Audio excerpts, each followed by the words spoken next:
Mark chapter 15.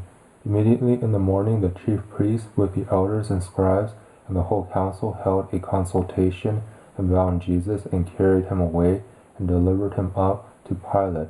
Pilate asked him, "Are you the king of the Jews?" He answered, "So you say." The chief priests accused him of many things. Pilate again asked him, "Have you no answer? See how many things they testify against you." But Jesus made no further answer, so that Pilate marveled.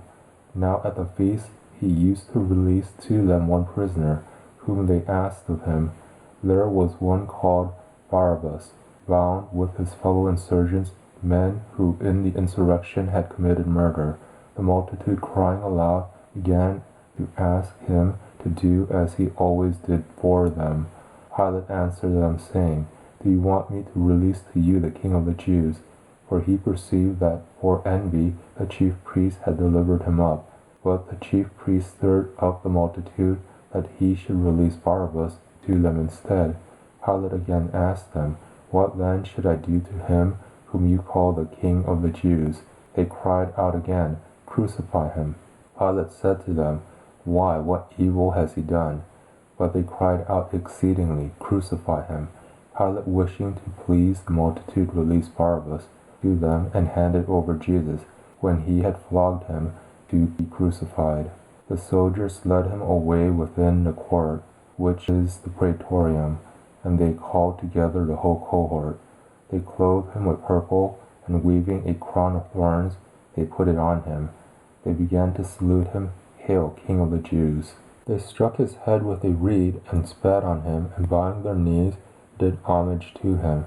When they had mocked him, they took the purple off of him, and put his own garments on him.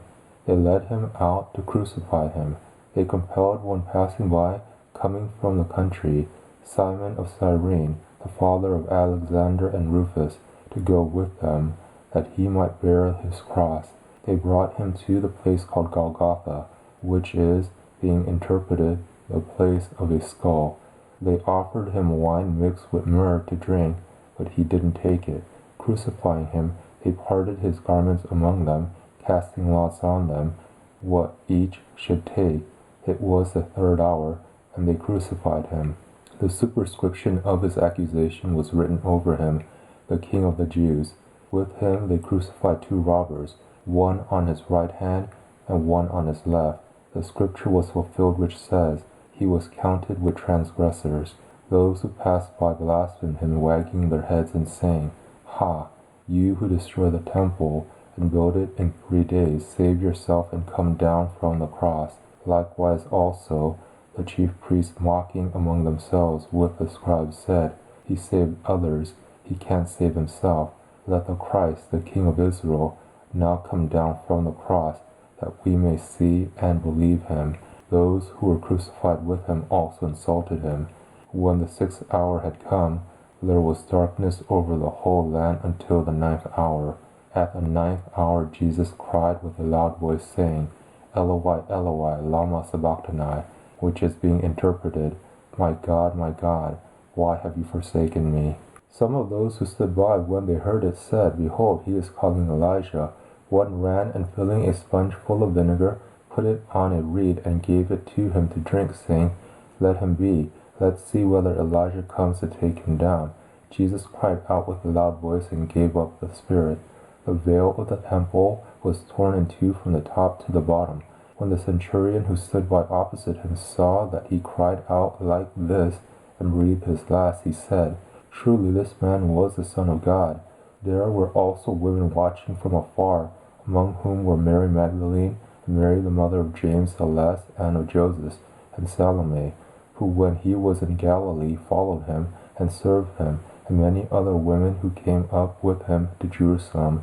When evening had now come, because it was the preparation day, that is, the day before the Sabbath, Joseph of Arimathea, a prominent council member, who also himself was looking for God's kingdom, came. He boldly went in to Pilate and asked for Jesus' body. Pilate marveled if he were already dead, and summoning the centurion, he asked him whether he had been dead long.